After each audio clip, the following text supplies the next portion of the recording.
만물에 대해 절대 주권을 가지고 계시는 하나님은 종말과 화복의 주관자가 되시기도 합니다.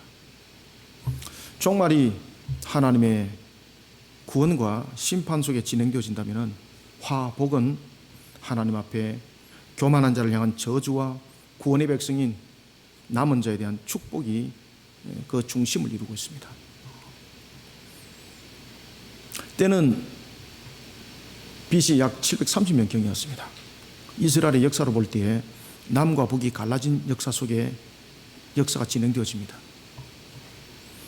이스라엘의 나라가 남과 북으로 BC 930년에 갈라질 때에 그 갈라짐의 가장 근원적 문제가 우상 숭배로 하나님 앞에 불의함 속에 나라가 둘로 갈라지게 됐던 그런 속에 이들은 달려갔던 것입니다.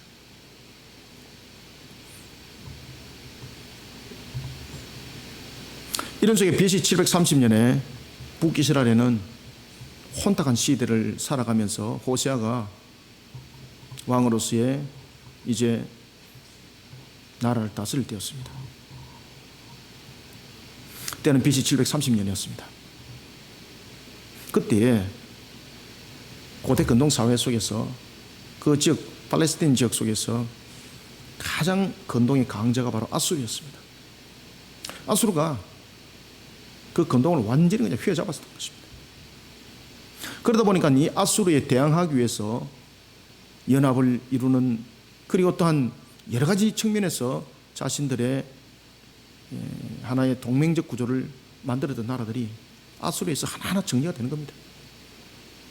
북이스라엘도 이러한 속에 아람과 동맹을 맺으면서 아수르로부터의 자신들을 지키려고 했던 것입니다.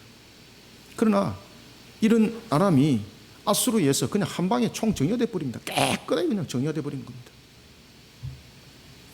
북이스라엘의 선택은 한 가지밖에 없었습니다.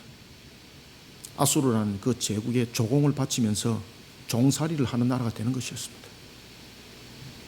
이미 이러한 모습 속에 하나님은 선지자를 통해서 북이스라엘을 말씀을 하셨고, 그리고 또한 이러한 북이스라엘을 통해서 하나님께서 그들의 경고의 음성을 들려주었음에도 불구하고 이들은 여전히 타락한 속에 걸어오다가 하나님의 심판의 도구라는 아수르에 의하여서 이들은 무너짐을 당하기 시작합니다. 그 이전에 하나님께서는 이미 아모스와 호세아를 통해서 북이스라엘의 죄악을 책망을 했습니다. 그들은 하나님 앞에 개걸음을 치는 모습이었습니다. 자신들의 모습은 바로 간다고 말하고 있지만은 하나님이 보실 때는 전부 다 옆걸음을 치는 개걸음이었습니다. 이렇게 개걸음을 치면서 불의의 길을 걸었던 나라의 모습을 하나님이 돌이켜보면서 회개를 촉구합니다. 그러나 그들은 여전히 자신들이 개걸음을 치는 것을 모르고 하나님 앞에 불의한 길을 걸어갑니다. 하나님께서는 이사야 선지자를 입을 열어서 북이스라엘의 죄악을 또한 책망합니다.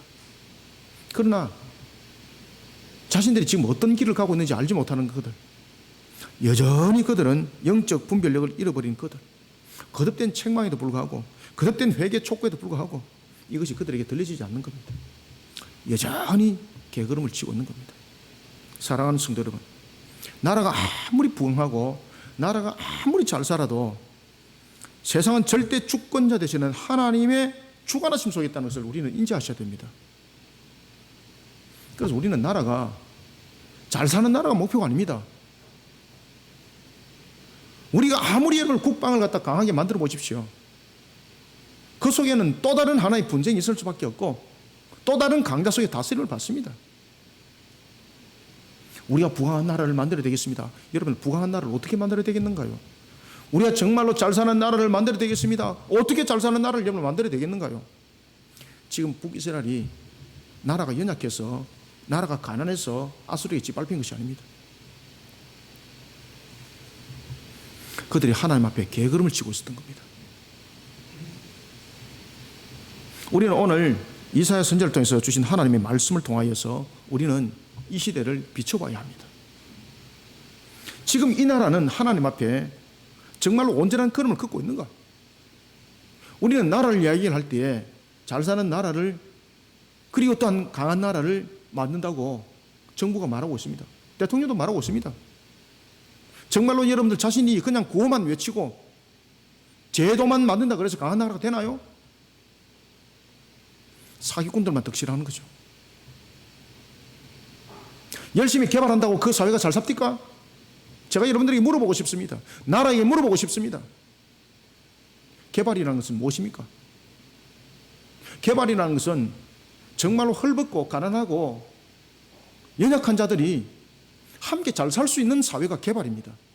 그런데 우리는 개발을 통해서 잘 사는 자들을 더욱더 잘 살게 만드는 측면에서의 경제 지수만 올리는 그런 개발이 되어버렸습니다. 가난한 자들은 전부 다 내쫓아버리고 더욱더 가난하게 만드는 개발이 되었습니다. 그것이 무슨 개발입니까? 개악이지. 우리는 이런 나라를 살아가고 있습니다. 아시겠습니까? 그러면서 우리는 잘 사는 나라라고요? 강한 나라라고요? 여러분들 그렇게 강한 나라 되면 안 됩니다. 그렇게 해서 잘 사는 나라 되면 안 됩니다. 우리는 오늘 이사야 말씀을 통해서 이 나라를 비춰봐야 됩니다. 우리는 과연 하나님 앞에 온전한 걸음을 걷고 있는가? 개걸음을 치고 있는가? 이것을 다른 것으로는 비춰보니까 내가 온전한 길을 걷고 있는지 개걸음을 치는지 구별이 안 되더라는 것입니다. 그러면 무엇으로 비춰봐야 되는가? 그 어떤 것들로부터도 공의롭고 정의로운 하나님의 말씀을 비춰야 합니다. 우리가 모든 기준들을 비춰볼 때에 그 모든 기준들을 비춰볼 때에 가장 정의롭고 공의로운 것들이 그 중심에 있어야 되는데 세상 것들은 이미 제약 속에 있는 이 세상 것들을 가지고는 정의와 공의를 말할 수 없습니다. 우리는 오늘 이사야를 통해서 하나님께 주신 이 말씀을 통해서 이 시대 앞에 우리는 하나님 말씀의 거울을 비춰보면서 이 나라를 돌아보면서 그러면 그냥 단순하게 이 나라만 돌아보면서 질타를 해야 되겠는가? 또한 오늘 본문을 통해서 우리에게 또한 주신 말씀이 있습니다. 그것은 바로 뭔가 하면은 교회가 성도가 책임이 있다는 겁니다. 개걸음을 치고 있는 이 나라 하나님의 말씀의 거울로 비춰봐야 합니다. 그리고 여기에 대해서 이 시대 위에 세워진 교회와 성도는 어떤 책임을 다해야 되는지 어떤 의무가 우리 속에 있는지 우리는 세 가지의 의미를 통해서 이를 비춰보도록 하겠습니다. 먼저 우리가 5절을 한번 읽읍시다. 시작. 그날에 만군의 여호와께서 자기 백성의 남은 자에게 영화로운 면류관이 되시며 아름다운 화관이 되실 것이라. 아멘. 먼저 우리는 5절부터 6절을 통해서 비틀거리고 있는 이 시대, 이 나라, 개걸음을 치고 있는 이 나라, 우리는 이 나라를 통해서 교회와 성도는 이 개걸음을 치고 있는 나라를 어떻게 바로 세워나가는 일에 쓰임받아야 되는가라는 것입니다. 먼저 첫 번째는 5절과 6절을 통해서 불의를 정의라고 외치고 있습니다. 이 나라가. 그죠? 그러니까 지금 개걸음을 치고 있는 거예요. 지금 이 나라에 가장 여러분 히트치고 있는 소재가 무엇입니까? 오징어 게임이잖아요. 오징어 게임. 또 하나 또 나온 것이 있더라고요. 뭐 이름 석자는 제가 말씀을 드리긴 좀 그렇습니다만은 불의를 정의라고 외치고 있고 개걸음을 치는 나라 위에 우리는 지금 살아가고 있습니다. 그들은 공의롭다고 말하고 있습니다. 그들은 정의롭다고 말하고 있습니다. 자기 편들 입장에서 그렇습니다.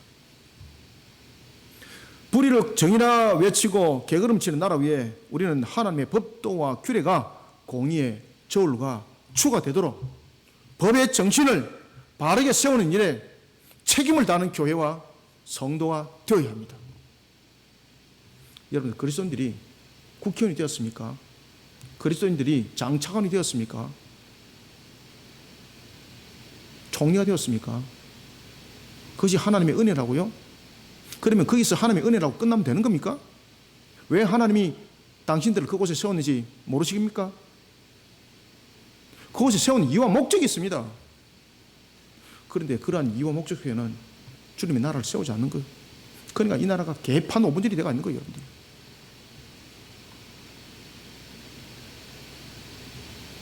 역대 정부와 정권 가운데서 이런 개판이 되어 있는 나라가 없었습니다.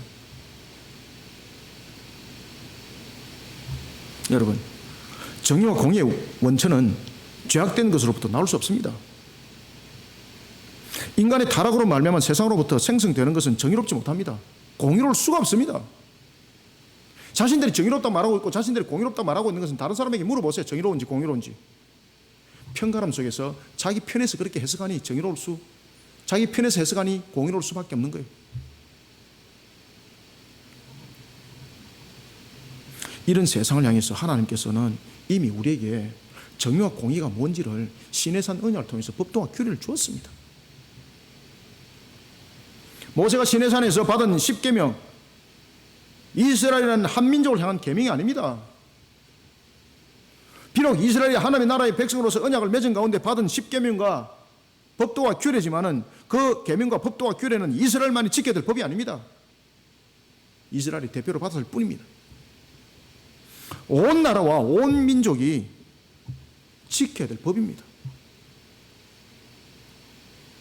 하나님이 천지 만물을 창조하셨고 하나님이 이 만물의 주인이십니다. 그런가 하면 하나님은 악이라는 것 자체를 창조를 안 했습니다. 하나님께 주신 613가지 계명과 법도와 규례 속에는 무엇이 있는가 하면요, 죄악된 세상을 바르게 세우는 정의와 공의가 있습니다. 이 죄악 속에 무엇이 공의고 무엇이 정의인지 모르니까 하나님께서 그 기준의 법을 주신 거예요.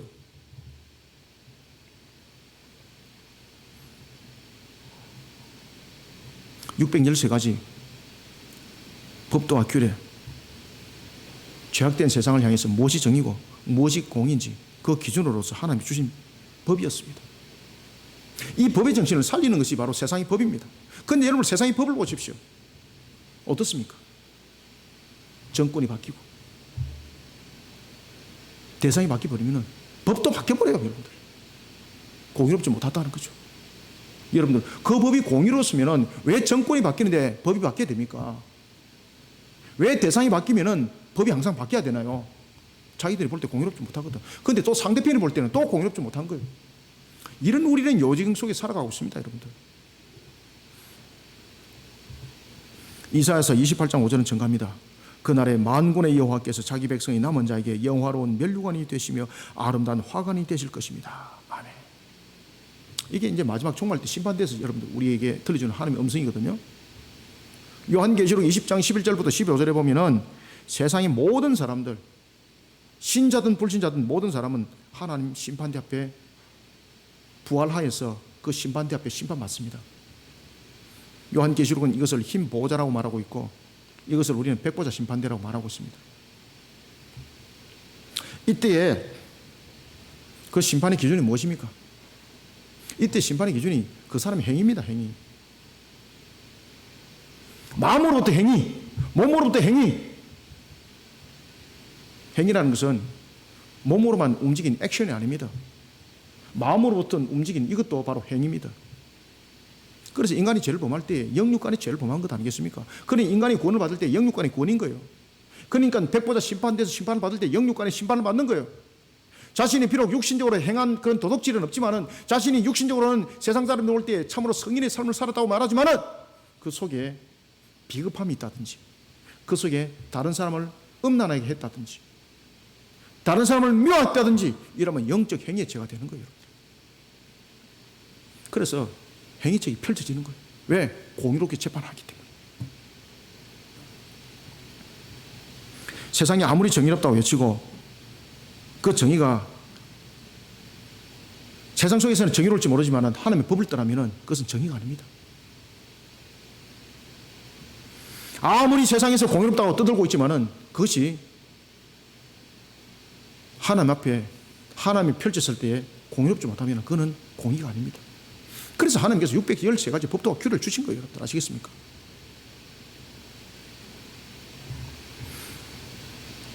하나님의 법도와 규례의 정신을 살린 법이 정의롭습니다. 하나님의 법도와 규례를 살린 법이 정의롭고 공의롭습니다. 하나님의 법의 정신을 살린 법은 나라를 온전히 이끌어가는 귀한 도구가 됩니다. 영원한 면류관이 되고 아름다운 화관이 될 것입니다. 이런 법은 재판관의 판결 또한 어렵고 공정하게 만들어갑니다. 지금 여러분들 이 나라 보십시오. 오징어 게임이에요. 완전히 나라가 그냥 막. 근데 너무나도 중요한 것은 이 오징어 게임 같은 그런 나라가 지금 되어가 있습니다. 대법관이라고 했던 그 사람이 나중에 보니까 이 오징어 게임과 같은 그런 속에 연루되어 가지고 자신은 정의롭습니다, 공의롭습니다 하지만 나중에 보니까 전부 다 헛까마귀인 거예요. 그게 6절은 증가합니다. 성문에서 싸움을 물리치는 자에게 힘이 되시리로다. 아멘. 어떻게 했을 때에 정말로 정의롭고 정말로 공의로운 판결이 됐을 때에 그 공의로운 판결과 정의로운 판결은 그 성문에서도 싸움을 물리치는 자의 힘이 되는 겁니다. 불의한 자를 물리치는 진정한 힘이 되는 겁니다. 5절과 6절 2절을 한번 읽읍시다. 시작. 그날에 만군의 여호와께서 자기 백성의 남은 자에게 영화로운 면류관이 되시며 아름다운 화관이 되실 것이라. 재판석에 앉은 자에게는 판결하는 영이 되시며 성문에서 싸움을 물리치는 자에게는 힘이 되시리로다. 아멘. 여러분들, 재판석에 앉았을 때에 판결하는 영이 되고 성문에 앉았을 때에 싸움을 물리치는 자에게 힘이 되는 것은 무엇입니까? 그 판결이 정의롭고 공의롭기 때문에 물리칠 수 있고 그 판결이 정의롭고 그리고 힘이 되는 겁니다.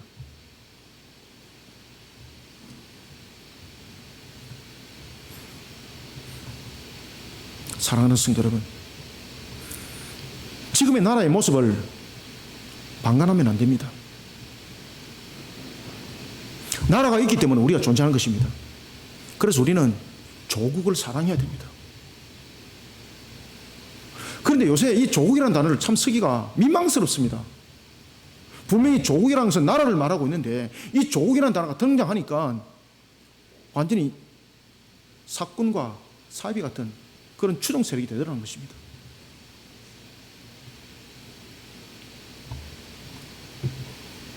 오징어 게임이라는 드라마가 온 나라를 지금 뒤집고 있습니다.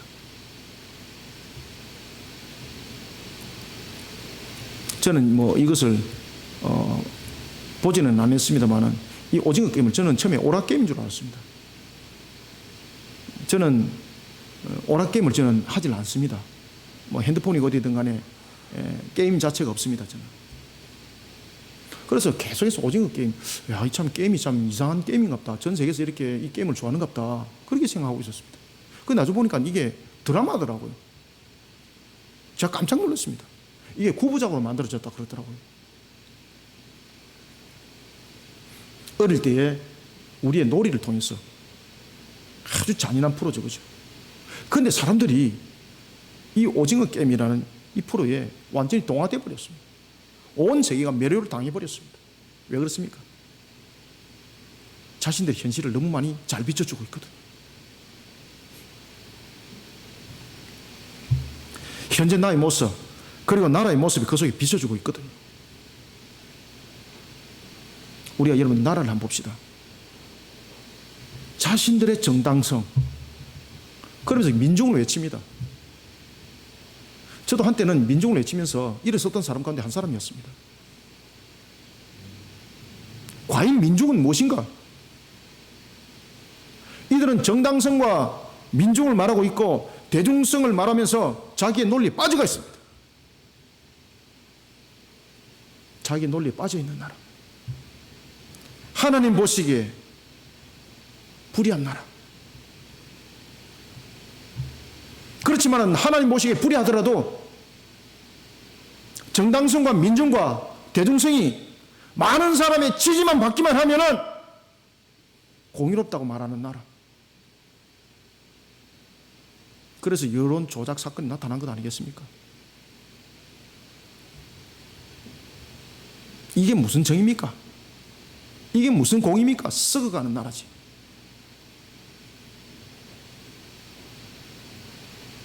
정의롭다고 말하지만 썩어가는 나라. 시궁창보다도 더 더러운 나라. 지금 하나님 앞에 개걸음치고 있습니다. 입법과 사법과 행정을 한번 돌아봅시다. 정직이 어디 있고 공의가 어디 있고 정의가 어디 있습니까? 오히려 입법과 사법과 행정이 정직하게 살아가고자 하는 사람들이 상처 주고 있는 나라. 얼마나 우리는 지금 상처를 많이 받고 있습니까? 그죠? 이게 나라입니까?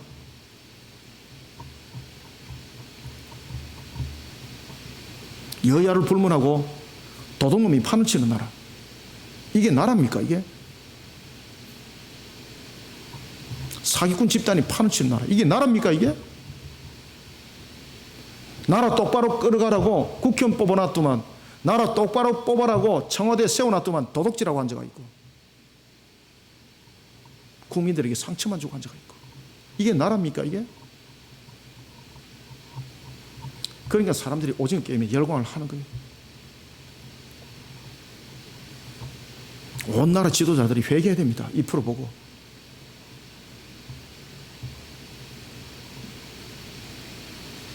북이스라엘 역사를 여러분 잠깐 돌이켜보면요, 오늘 본문의 내용이 북이스라엘과 남유다를 다루고 있습니다. 이 당시에 기록적 역사로 보면 BC 약 한 730년의 내용들을 담고 있습니다. 그 이전에 북이스라엘 역사 속에서 가장 북이스라엘이 잘 살던 때가 있었습니다. 심지어 나라가 얼마큼 강했는가 하면 솔로몬이 북쪽을 점령했었던 그 땅보다도 더 많은 땅을 광활하게 넓혔던 북이스라엘의 여로보암 2세가 왕으로 나라를 다스릴 때 국방이 대단했습니다. 여러분 아시겠습니까? 나라가 얼마나 부강했는지 모릅니다. 북이스라엘의 모든 역사를 통틀어서 가장 경제적으로 잘 살던 때가 바로 여로보암 2세 때입니다. 아주 잘 살았습니다. 누구만이 잘 살았을까요? 권력 가진 자들만 잘 살았습니다. 누가 잘 살았을까요?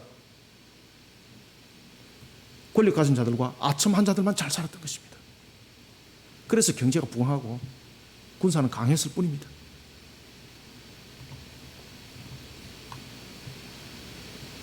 권력 가진 자들은 법을 악용하고, 그리고 또한 연약한 자들은 더욱더 속에서 불을 널리갔던 그 시대. 하나님께서 이런 이스라엘 향해서 호세아서 1장 6절에서 이렇게 말씀 줍니다. 너는 로루하마다. 로라는 것은 아니란 뜻이요, 히브리어로 로.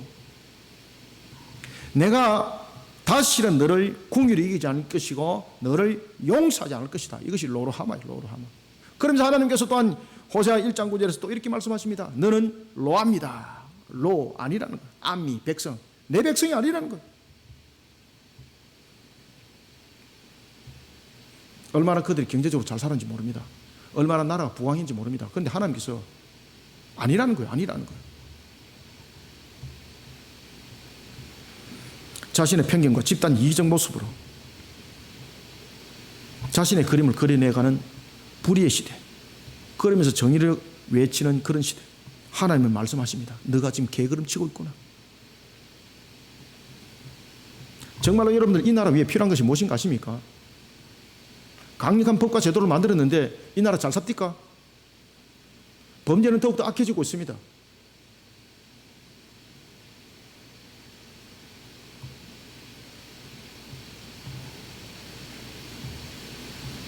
이 나라를 이끌어갔던, 이 나라를 해방의 길로 이끌어갔던 주님의 십자가. 정말로 이 나라 위에 필요한 것은 하나님의 법도와 규례입니다. 하나님의 법도와 규례가 이 나라의 공의와 저울의 추가 되어야 됩니다. 열왕기하 17장 7절 이하에 보면요, 북이스라엘의 패망은 다른 것으로 이루어진 것이 아니었습니다. 하나님 앞에 불의함 속에서 그들은 세속 속에 타락했고, 그런 세속 속의 타락은 부패를 만들어냈고, 그러면서 빈익빈 부익부가 더욱더 강력하게 일어난 속에 나라는 부자가 되었습니다. 그러니까 하나님께서 아수를 통해서 강력한 증여 회주를 드리는 거예요. 사랑하는 성도 여러분, 하나님 앞에 개걸음을 치는 나라를 향해 교회와 성도가 만약에 이 본인의 모습 속에서 우리가 제 역할을 못한다면요, 교회와 성도도 하나님으로부터 큰 징계를 받게 됩니다. 불의를 정의라고 외치면서 개걸음을 치는 나라 위에 하나님의 법도와 규례가 공의의 저울추가 되는 일에, 그 법의 정신을 살리는 일에 교회와 성도가 수수방관하면 나중에 우리는 하나님 앞에 버리심을 당합니다. 서도들 제가 여러분들에게 말씀드렸던 것처럼 국회의원이 되었습니다. 그리스도인으로 국회의원이 되었습니다. 장관이 되었습니다. 총리가 되었습니다. 그들은 이렇게 말합니다. 하나님의 은혜였습니다. 거기서 끝인 거예요. 거기서 끝인 거예요. 하나님이 나를 왜 그 자리에 세웠는가를 깨달아야 되는 거예요. 나라가 얼마나 더러웠으면, 나라가 얼마나 불의하면 하나님께서 나를 이곳에 세웠을까를 깨달아야 되는 거예요. 그러면 그리스도인으로서 그 값을 국회를 통해서 그리고 행정을 통해서 입법과 사법을 통해서 만들어 가야 되는 거예요. 그런데 그 일은 하지 않는 거예요. 그냥 자신이 그 위치에 있는 것만 은혜라고 말할 뿐이에요. 이것이 무슨 그리스도인입니까? 박수무당과 똑같이 그런 기복적 신앙 속에서 살아가니까 나라가 개판이 돼가 있는 거예요, 여러분들요.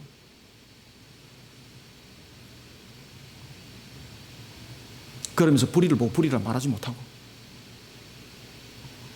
정의롭지 못하는 것을 가지고 정의롭지 못하다고 말하지 못하고, 불의한 것을 가지고 자신의 편에서 그냥 정의라고 그냥 같이 외치고 자가 있고, 이런 나라가 되어가 있습니다, 여러분들. 하나님이 벌하십니다. 교회와 성도가 세워진 목적이 또 무엇입니까? 나라 위에 세워져가 있으면 나라 위에 하나님의 나라를 바로 세워나가는 일에 우리가 하나님의 선한 목적을 이 나라 위에 실천해 나가는 사역을 함께 펼쳐나가야 되는 것입니다. 하나님께서는 나라 위에 나라를 허락하셨습니다.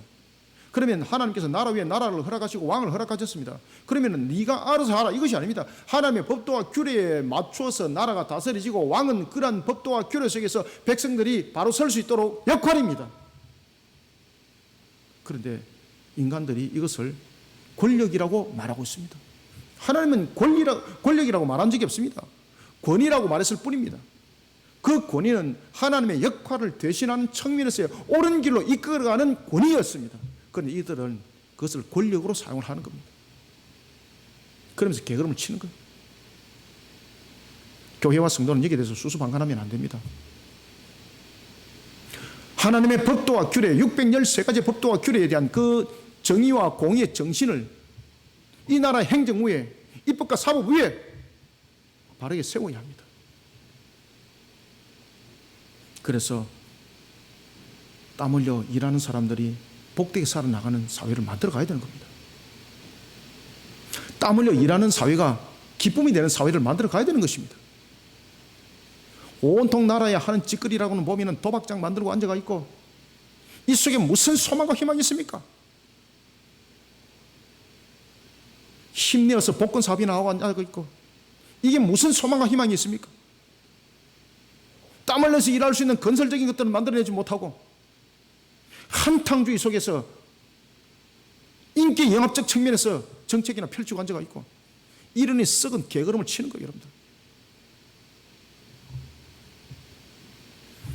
그런데 더 중요한 것은 그리스도인이라고 말하면서 자신이 그렇게 세워진 자리에서 하나님의 은혜라고만 말하고 그 자리에서 같이 그 짓을 하고 앉아가 있는 거예요.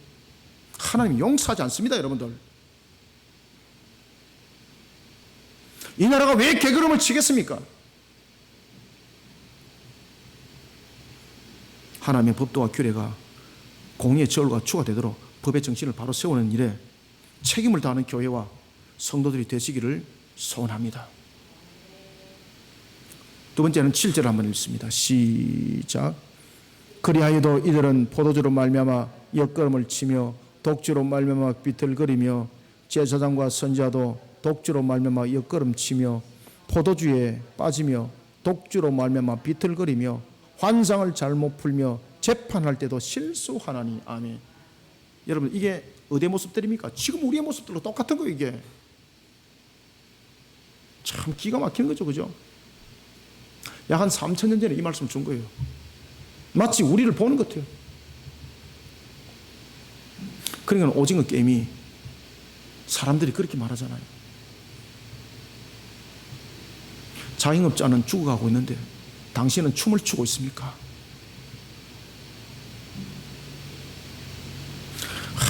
제가 막 진짜 슬퍼요. 정말로 정치를 하고 나라를 이끌어간 지도자 위치에 있으면 권력이 아닙니다. 권위로 다스릴 때 그 권위는 자신의 입장에서 높은 자리를 만들어가는 권위가 아닙니다. 백성들을 똑바로 이끌어가는 측면에서 그들에게 정신 차리도록 올바르게 정의롭게 공의롭게 이끌어가는 권위입니다. 그 권위는 따라서 세속 속에서 놓으면 안 된다는 거죠. 편가름 속에서 놓으면 안 된다는 거죠. 자신의 편에서 말하는 민주에서 놓으면 안 된다는 거죠. 여러분들, 국민이 100명이 있습니다. 99명이 타락을 찬성했습니다. 한 명이 그 타락입니다라고 외쳤습니다. 그러면 민중은 99명입니다. 대중성도 99명입니다. 그럼 이것을 따라가면 정입니까? 나라가 왜 필요합니까? 권위가 왜 필요합니까? 판단했을 때 99명이 창선하더라도 이것이 정의가 아니고 공의가 아니면 이들을 바르게 가르쳐 나가는 측면에서 그 권위가 세워져야 되는 거예요. 근데 나라가 어떻습니까?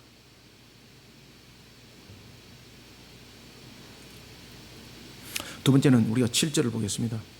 타락에 온통 취해 게으름을 치고 있는 나라의 모습을 하나님의 말씀의 거울로 비추어서 하나님 앞에 바른 길을 걷도록 인도해내는 영적 회복 사역에 우리는 책임을 다하는 그런 교회와 성도가 되어야 됩니다. 영적 회복을 일으켜야 됩니다. 이 영적 회복을 일으키지 않으면 육신적으로 우리는 죄를 범할 수밖에 없습니다. 여러분들, 법과 제도는 육신을 규제하는 법입니다. 그런데 육신은 잠시적 홀딩 속에서 규제는 당할 수 있습니다만 영이 이미 타락한 속에 있는데 그 육신이 그 다스림 속에 들어오겠습니까? 더 악한 속에서 나가는 거예요, 여러분들.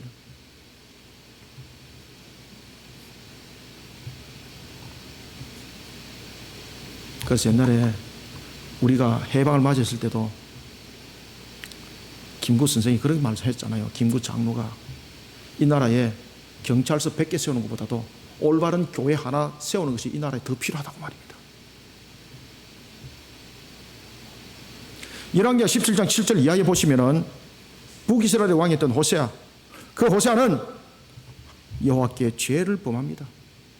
다른 신을 경배하고 이방인들의 규례를 따르고, 여기서 이방인들의 규례를 따른다는 것은 무엇입니까? 세속 속에서 그냥 막 없는 타락에 함께 하는 거예요. 그냥 타락의 길을 걸어가는 거예요.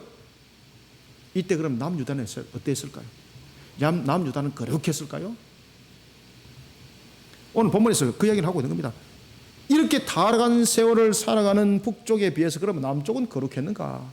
그래서 7절에 그 이야기를 하는 거예요. 독주와 포도주에 취해 있다는 거예요.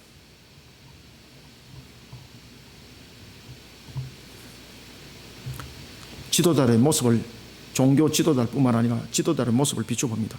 이 지도자들의 모습에 두 가지 술이 등장합니다. 하나는 포도주고 하나는 독주입니다.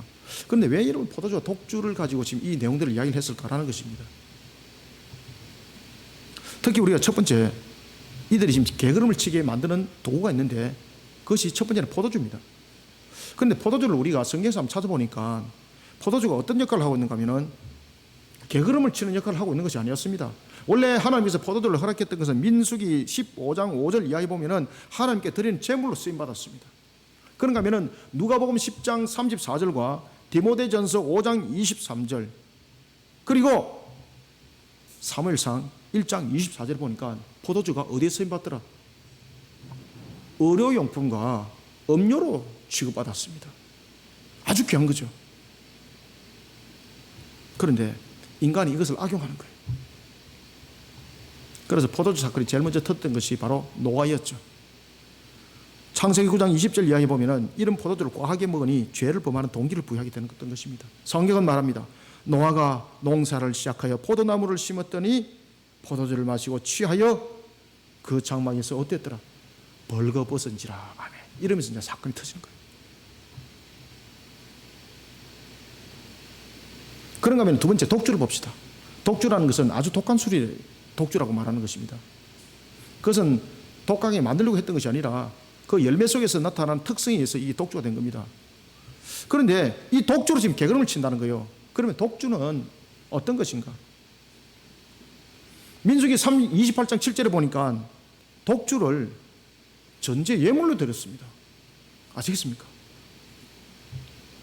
출애굽에서 이스라엘 백성들이 광야를 걸어가고 있을 때에 이스라엘 백성들에게 독주가 허용된 것은 광야에서 포도주를 구할 수 없기 때문이었습니다. 그래서 다른 것들로서 만들어서 전제로 드렸던 것입니다.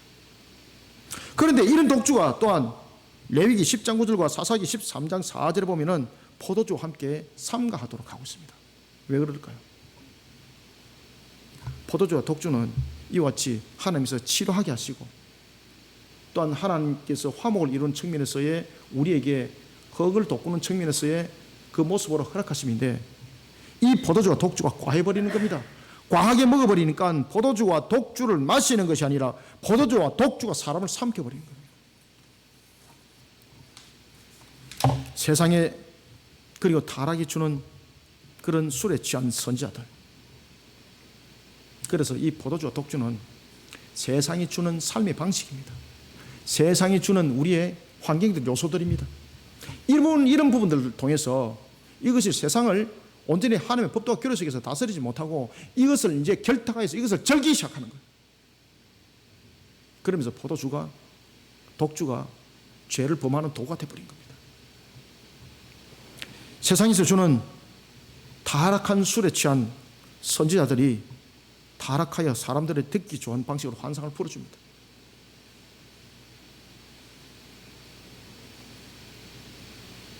죄인들의 기호에 맞춰서 해석해 줍니다. 지금 여러분들 종교 지도자들로 보면은 A, B로 나눠져가 있죠, 그죠? 어떤 지도자는, 어떤 종교 지도자들은 지금 현재 정부가 하는 것이 맞다. 어떤 종교 지도자들은 뭐 아니다. 여러분들, 제가 그 두 사람들한테, 두 분류들에게 다 물어보겠습니다. 당신 어디서 그 유권 해석하느냐고. 그러니까 모든 출발들은 하나님의 법도와 규례 속에서 출발해야 됩니다. 여러분들 아시겠습니까? 하나님의 법도와 규례 속에서 출발 안 하고 다른 쪽에서 유권 해석을 하니까 이런 썩어 빠진 소리가 나오는 거예요. 이런 부분들이 열왕기 속에 그대로 등장합니다.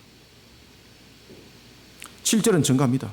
오늘 본문 속에도 여러분 보시면은 분명히 지도자들이 분명히 타락을 했습니다. 그러면 그 지도자들을 바르게 이끌어 가야 될 측면에 있는 것이 바로 종교 또한 지도자들이기도 합니다. 그런데 함께 타락해버린 거예요. 심지어 직무유기를 통해서 방종까지 합니다. 서로 협력까지 해버립니다. 7절은 증가합니다. 포도주에 빠지며 독주로 말미암아 비틀거리며 환상을 잘못 풀며 재판할 때 실수하나니. 자, 우리 7절 한번 읽고 말씀드리겠습니다. 시작. 그리하여도 이들은 포도주로 말미암아 옆걸음을 치며 독주로 말미암아 비틀거리며 제사장과 선지자도 독주로 말미암아 옆걸음 치며 포도주에 빠지며 독주로 말미암아 비틀거리며 환상을 잘못 풀며 재판할 때 실수하나니. 아멘. 지도자들이 뇌물이라는 세상의 맛이 들어지면요 포도주와 독주에 빠지게 되어 있습니다. 그래서 지금 대장동 사건이 터진 것 아닙니까?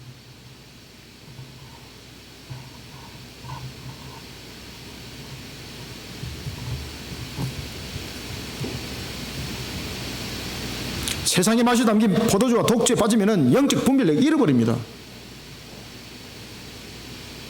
그러니 타락에 취한 개걸음을 치는 겁니다. 그러니 우리의 필요한 생업의 물질들이 타락에 젖어들어버리니까 우리를 병들게 만드는 포도주가 되고 우리를 더욱더 음란하게 만드는 독주가 되어버린 겁니다.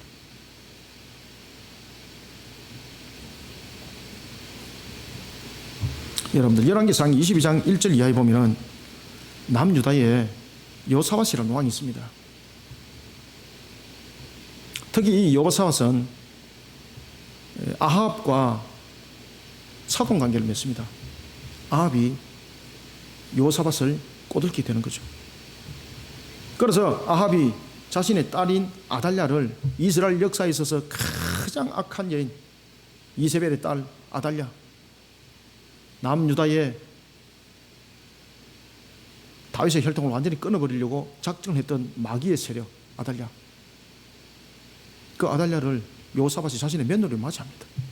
그러면서 아합이 여호사밧을 꼬셔가지고 자신들이 동맹을 맺어가지고 아람과 전투 속에서 큰 승리를 얻기를 구합니다. 이때에 아람과 전투를 승리로 이끌기 위해서 나아갈 때 여호사밧이 이런 이야기를 합니다. 이곳에서 하나님의 말씀을 대언하는 자가 없습니까? 북이스라엘에는 하나님의 말씀을 대언하는 자가 없습니까? 하나님의 선지자가 없습니까? 하나님이 뭐라고 말씀하시는지 그 말씀을 듣고 우리가 전장에 임합시다. 이렇게 말을 하는 겁니다. 그때에 아합이 누구를 세웠을까요? 정말로 하나님의 바른 말씀을 전가하는 선자를 세웠을까요? 아니에요. 자기 편에 자기 입장을 대변하는 종교 지도자를 세우는 겁니다. 거짓 선지자. 지금 이 나라도 지금 그런 꼬라지가 되어 있는 겁니다. 지금.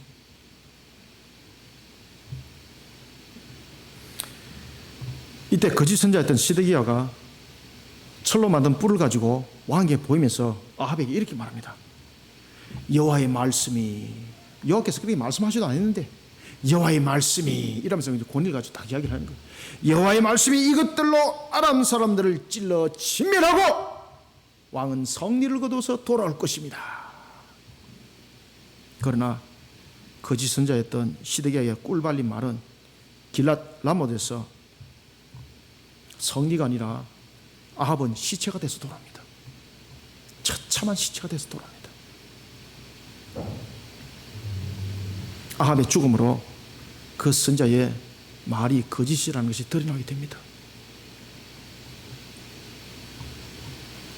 나라의 지도자들이 온갖 타락으로 더러운 옷을 입고 자신의 정의를 외치면서 개걸음을 치고 있습니다.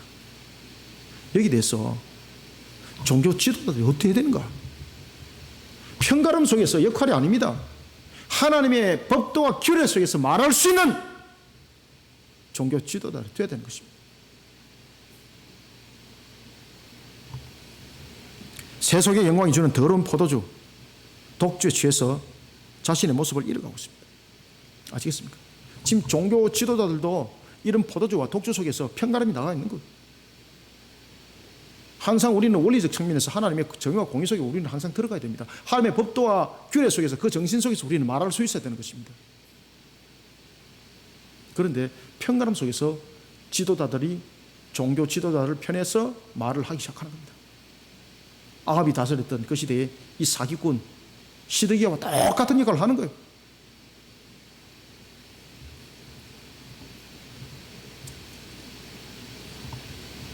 세속의 영광이 주는 더러운 포도주 독주, 그 속에 자신의 모습을 잃어버리고 있었습니다. 세상의 타락이 주는 그 잔의 분별력을 잃어버립니다. 개걸음을 치고 있습니다. 그런데 이 개걸음을 멈출 수가 없는 겁니다. 어떻게 멈추겠습니까? 다른 것이 그들의 걸음을 멈출 수가 없습니다. 하나님의 말씀의 거울을 비춰서 그들의 영을 회복시켜야 합니다. 하나님의 말씀을 통해서 그들의 영을 회복시켜야 되는데 여기에 대해서 누가 책임이 있는가? 바로 교회가 책임이 있고 성도가 책임이 있는 겁니다. 여러분, 어떤 어려움이 오더라도 교회와 성도는 이 사역을 회피하면 안 됩니다. 마태복음 5장 13절은 증가합니다. 너희는 세상의 소금이니 소금이 만일 그 맛을 잃으면 무엇으로 짜게 할 것인가 말입니다. 만약에 소금으로서 그 기능을 하지 못할 때는 후에 쓸데없이 버려질 뿐만 아니라 사람에게 밟힐 뿐이다.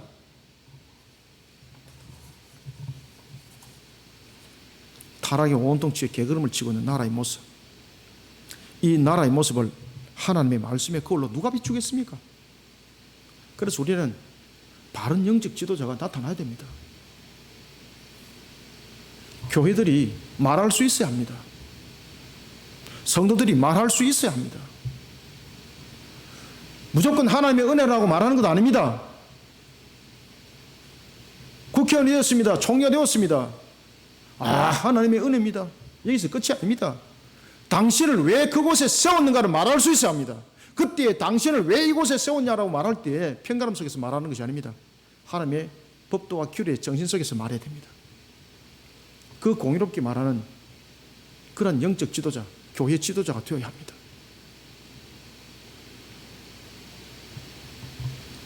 타락에 온통 개걸음 치고 있는 나라의 모습, 하나님의 말씀의 거울을 비춰야 됩니다. 육이 죄를 범할 때에 그 육은 육으로서 깨닫지 못합니다. 육은 영을 통해서 깨닫는 겁니다. 영을 깨닫게 해야 됩니다. 여러분 아시겠습니까? 육은 규제법을 통해서 규제는 할 수가 있습니다. 그렇지만 그것은 제약 속에서 잠시 멈추게 할 뿐입니다. 계속해서 영이 그 타락을 하고 있는데 어떻게 그를 멈출 수 있겠습니까? 하나님의 말씀으로 그들의 영을 일깨우지 않으면 소망과 희망 없습니다. 이 나라. 이 역할을 교회들이 멈춘다면 교회는 이미 끝난 겁니다. 이 역할을 성도들이 멈춘다면 여러분들은 그리스도인이 아닙니다. 하나님의 말씀을 이 시대 앞에 비추는 일에 우리는 생명을 걸어야 합니다. 그래서 우리 그리스도교회가 문화 콘텐츠 사역 속에서 사고의 사역을 하지 않습니까? 그 첫 번째 사역이 무엇입니까? 가르치고 사역입니다. 하나님의 말씀을, 바른 말씀을 가르치고 바른 교리를 가르치고, 그래서 이 사역을 사력을 다하는 겁니다. 영적 회복이 일어나지 않으면 그 육신의 죄는 멈추지 않습니다. 계속해서 또 다른 편법을 통해서 죄를 지을 뿐입니다. 새롭게 죄를 지을 뿐입니다. 하나님 앞에 바른 길을 걷도록 인도하는 영적 회복 사역에 책임을 다하는 교회와 성도가 되기를 소원합니다. 그 다음에는 세 번째 8절을 읽겠습니다. 시작. 모든 상에는 토한 것, 더러운 것이 가득하고 깨끗한 곳이 없도다. 아멘.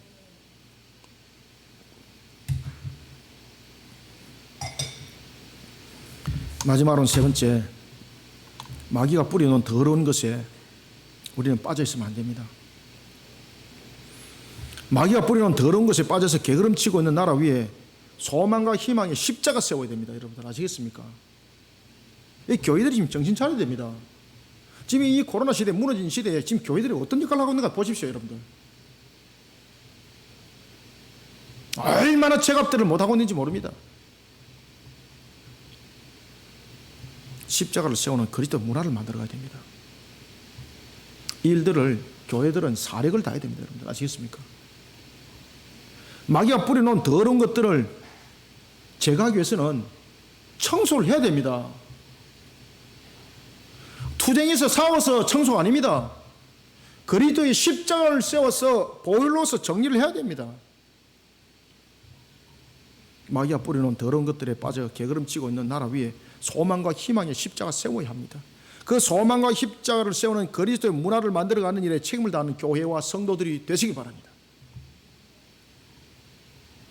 이사야는 유대 지도자들이 어떤 타락과 어떤 부패에 빠지는지 그냥 한 줄로 딱 정리합니다. 유다 지도자들은 그러면 어땠는가? 이렇게 말합니다. 그들은 산의 진미 속에 푹 빠져가 있었습니다. 먹는 돼지였습니다. 얼마나 먹었는지 먹었던 거 토해내고, 술에 취해서 토해내고, 그러다 보니 나중에 상무에 있는 것은 더러운 것들만 남아 있었습니다.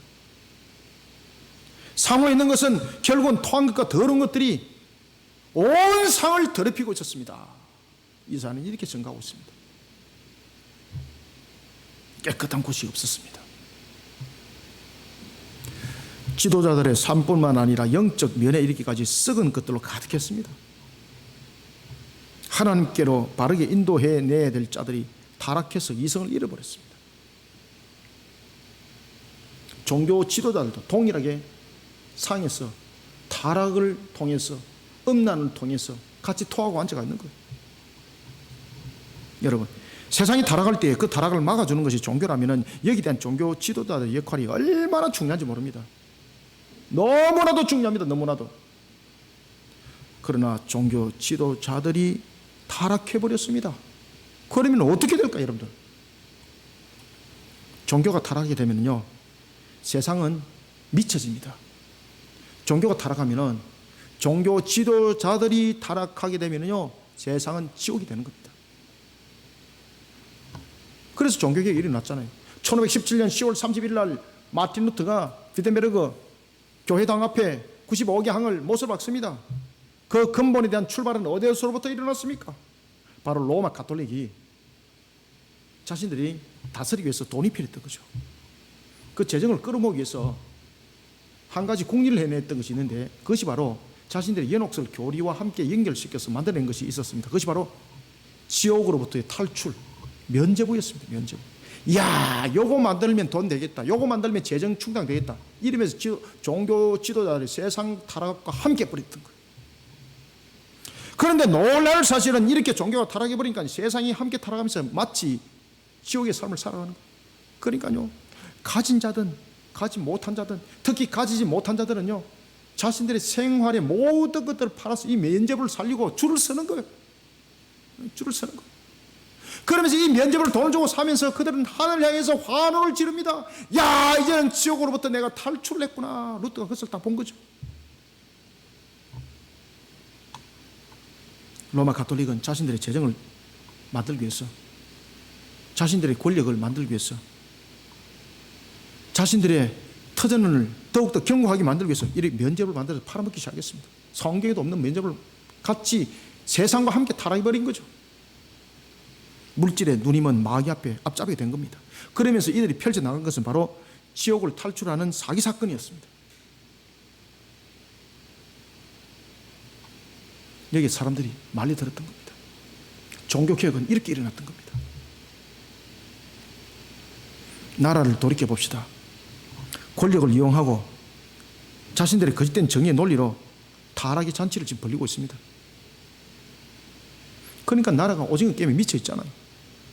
나라가 4분 5년 되어 있습니다. 포도주와 독주에 취한 잔치 그 상후에 토하는 것으로 가득 차 있습니다. 깨끗한 구석이 하나도 없습니다. 얼마나 더러운지.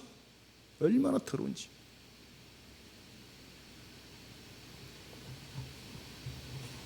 팔 절 다시 한번 읽읍시다. 시작. 모든 상에는 토한 것 더러운 것이 가득하고 깨끗한 곳이 없도다. 아멘. 사랑하는 성도 여러분, 지금 나라의 모습은 마귀가 뿌려놓은 더러운 것들로 가득합니다.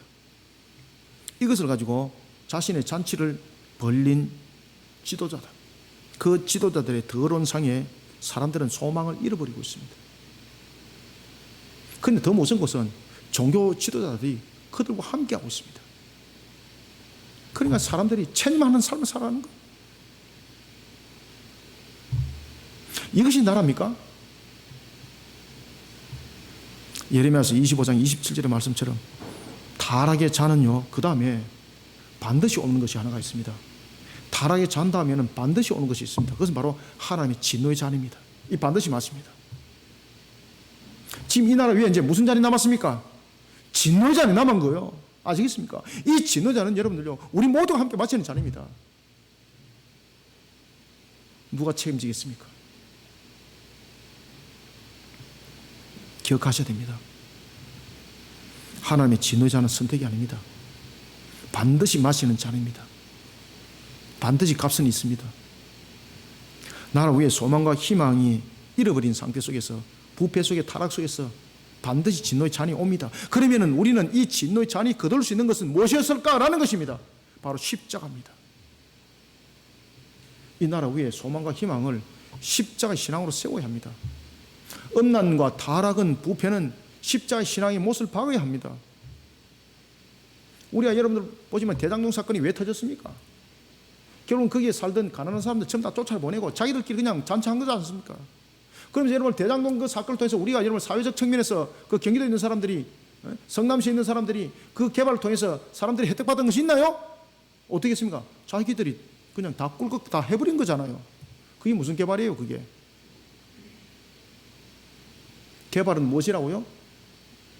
개발이라는 것은 정말로 헐벗고 연약한 자들이 그곳에 있으면서 보다 더 나은 생활을 할 수 있는 것이 개발입니다. 우리는 대체로 개발을 하게 되면요, 참 다 못 사는 사람, 새깜빵 살이 하는 사람 다 쫓아보내버리고, 거기다 법이라는 것을 통해서 공탁 걸게 만들고, 그런 썩은 법이 어디 있습니까? 쫓아보내고 공탁 걸면 되나요?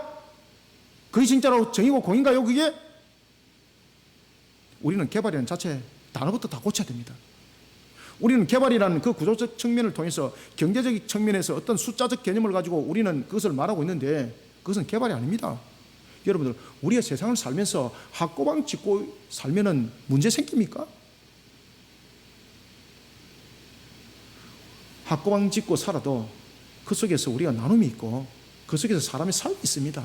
꼭 아파트로만 지어만이 그것이 개발된 땅에서 사는 건가요? 아닙니다. 개발이라는 것은 지금보다도 더 나은 삶을 헐벗고 가난한 자들이 그 속에서 영위를 하면서 살아가는 틀을 만들어가는 것이 개발이에요, 여러분들.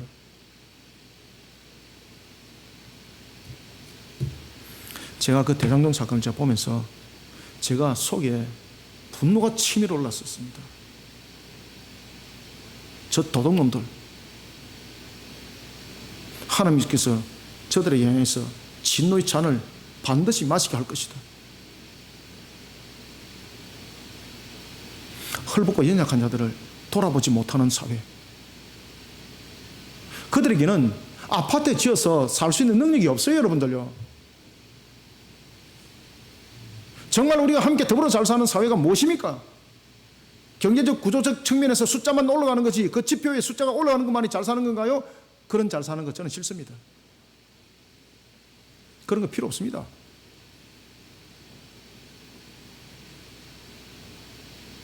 배운 것이 없기 때문에 못 살아야 됩니까?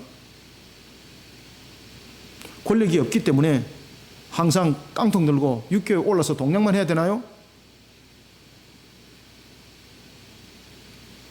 게으름 치는 사회, 게으름을 치는 나라. 우리는 이것을 멈추게 만들어야 합니다. 십자가로 소망과 희망을 세워야 합니다. 주님께서는 십자가를 통해서 자신의 생명을 내어놓았습니다. 교회와 성도는 우리가 이 시대를 향해서, 이 나라를 향해서 우리의 생명을 내놓아야 합니다. 이런 십자가 정신이 없이는 교회는 교회로서 역할은 끝난 겁니다. 이미.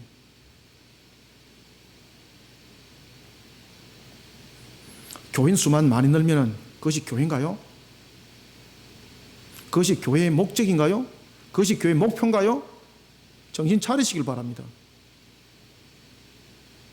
10명의 성도를 통해서도 세계는 바꿀 수 있는 겁니다.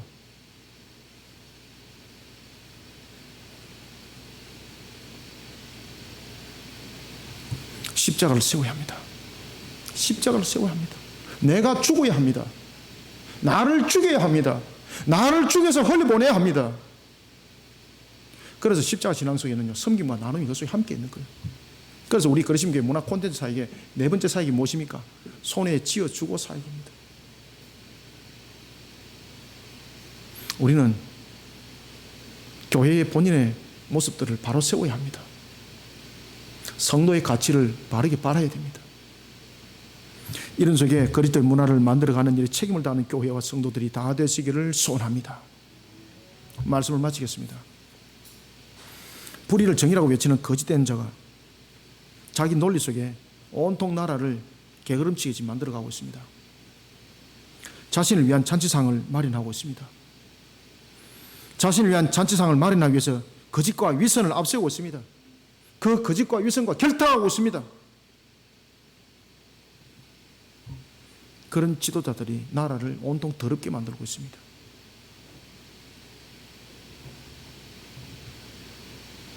공유해야 될 입법과 사법과 행정이 날개를 달고 이런 더러운 논리에 함께, 이런 논리 저런 논리에 함께 춤을 추고 있습니다.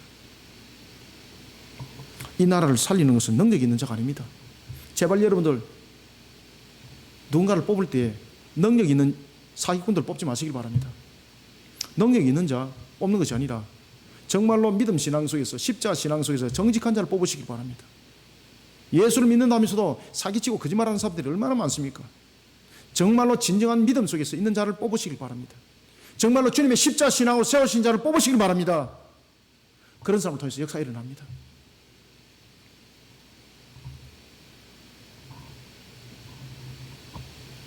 그런데 문제는 사람들이 이것을 깨닫지 못하고 있습니다. 무엇이 문제이기 때문입니까? 영이 잡혔기 때문입니다. 영이 잡혀먹기 때문에 지금 함께 게으름을 치고 있는 거예요. 지금 동화되어 버려서 함께 지금 게으름을 치고 있는 거예요. 그러니까 온 사회가 엄난 타락이잖아요. 엄난 타락. 이들을 일깨워야 됩니다. 무엇으로 일깨울 수 있습니까? 하나님의 바른 말씀밖에 없습니다. 그렇기 때문에 우리 그리스도교회가 문화 콘텐츠 사역 속에서 네 가지의 사고의 사역을 하는 거예요. 첫 번째는 무슨 사역을 한다고요? 가르치고 사역을 한다. 이 가르치고 사역을 통해서는 바른 말씀을 가르치고 바른 교리를 가르치고, 두 번째는 보게 하고의 사역을 통해서 우리가 이들에게 영적으로 보게 한다. 두 번째는 영적으로 듣게 하는 사역을 한다. 그리고 세 번째는 손에 쥐어주고 사역 속에서 이들에게 하나님의 말씀의 바른 교리와 그리고 가르쳐 나갔던 것을 통해서 그들에게 하나님의 말씀을 손에 쥐어주는 사역. 이것이 우리의 바티스 사역, 바로 출판사를 세웠던. 그런가 하면 또한 섬김과 하나님의 형상 회복을 통해서 또한 구제하는 사역 속에 이 속에 함께 있는 것입니다. 사회가 게으름을 치고 있다고 한탄만 하는 것이 아닙니다. 우리는 일을 써서 실천을 해야 됩니다. 그것은 교회 사람의 수로 하는 것이 아닙니다. 내 한 사람으로부터, 내 한 교회로부터 그 실천은 일어나는 것입니다. 우리나라의 최초의 선교사로서의 그 빛을 발했던 토마스 웨일즈, 그 교회 결코 큰 교회 아닙니다. 저희들 교회보다 훨씬 작은 교회입니다. 훨씬 작은 교회. 그 십자가의 피값이 이 조선을 다 덮어버렸습니다. 저와 여러분들이 숫자로 가지고 사역하는 것 아닙니다. 우리 한 사람으로부터 일어나는 그리스도 문화 사역, 이 나라 바꿀 수 있습니다. 이 나라 충분히 변화시킬 수 있습니다. 이 사역들을 우리가 합시다. 우리는 소망과 희망을 찾아야 합니다. 나라 위에 소망과 희망을 줄 수 있어야 합니다. 개걸음을 치고 있는 그들을 우리는 이대로 수수방관해서는 안 되는 것입니다. 일어나야 합니다. 소망과 희망의 십자가로 우리는 일어나야 합니다. 그리스도 문화를 만들어서 일어나야 합니다. 이것이 우리의 사역이 되어야 합니다. 교회와 성도는 여기에 대해서 책임을 다하고 빛과 소금이 되어야 된다는 사실을 잊지 않는 우리 거리심교회 모든 한국교회 성도들이 되기를 주님의 이름으로 축원합니다. 살아계셔서 역사하시는 주님, 주께서 오늘도 우리에게 은혜 담비에 꼴의 양식의 말씀을 주시니 감사합니다. 부족한 종의 입술을 통하여 오늘도 증거되어진 이사의 말씀이 옛날에선 금의 말씀이 되게 하여 주시고 혼과 육과 골수를 찔러 쪼개 부족함이 없게 하여 주옵소서. 우리가 오늘도 십자가 신앙 속에서 달려갈 때 영적 전투가 놓여져 있습니다. 이런 영적 전투 속에 우리 또한 하나님의 전신갑주를 입혀줄 때 복음의 신을 신게 하시고 진리의 띠를 띠게 하시고 어의 흉배를 치게 하시고 믿음의 왕패를 들고 구원의 투구를 쓰고 말씀의 성령의 검을 들고 나가게 하여 주옵소서. 이란 속에 우리 거리심교회와 문화 콘텐츠 사역을 통하여 개걸음 치고 있는 나라와 그리고 딴 세상을 향해서 빛과 소금의 역할을 감당코자 합니다. 우리가 문화 콘텐츠 사역의 사고의 사역을 통해서 하나님 앞에 사역 사명에 부름받고 우리가 바울처럼 사역하고자 합니다. 가르치고 사역, 그리고 보게 하고 사역, 듣게 하고 사역, 손에 쥐어주고 사역, 이것이 비선과 기온과 히데길과 유브라데의 또한 아우사디의 사역을 통해서 우리가 올해 2개의 주일교회를 세우고자 합니다. 하나님께서 우리에게 이 모든 사역들 힘있게 이뤄나갈 수 있도록 도와주시며 주의 뜻을 힘있게 펼쳐나가는 우리 성도들에게 오늘도 주신 말씀이 우리에게 강한 말씀이 되게 해주시고 우리 성도들에게 영의 양식이 되게 부족함이 없는 도전의 음성이 되게 함께 역사하여 주옵소서. 양식이 될 뿐만 아니라 이것이 도전의 음성이 되고 그리고 또한 우리의 각오하는 의지의 결단이 함께 일어나게 하여 주옵소서. 하나님이 주신 은혜 속에 오늘도 주신 말씀이 하나님의 철장 권세가 될 때 이 나라를 향하여 주시는 하나님의 꼴의 양식이 또한 되게 함께 역사하여 주옵소서. 아버지와 따라서 주신 말씀이 복된 소낙비만 될 뿐만 아니라 하나님의 이 한 날에선 금의 전투의 말씀이 되게 하나님의 뜻을 펼쳐나가는 우리에게 기력의 영적 회복의 말씀이 함께 되기를 소망합니다. 오늘도 주신 말씀으로 우리 성도들을 이끌어 인도할 때에 하나님의 역사 보게 하여 주옵소서. 이런 속에 우리가 코로나 시대를 또한 이겨나갈 수 있도록 영육 안의 강건함도 함께 허락하여 주시고 우리 모든 성도들의 생업터 사업터 위의 기반들이 강건하게 일어서게 역사하여 주옵소서. 예수님 이름으로 기도드립나이다. 아멘.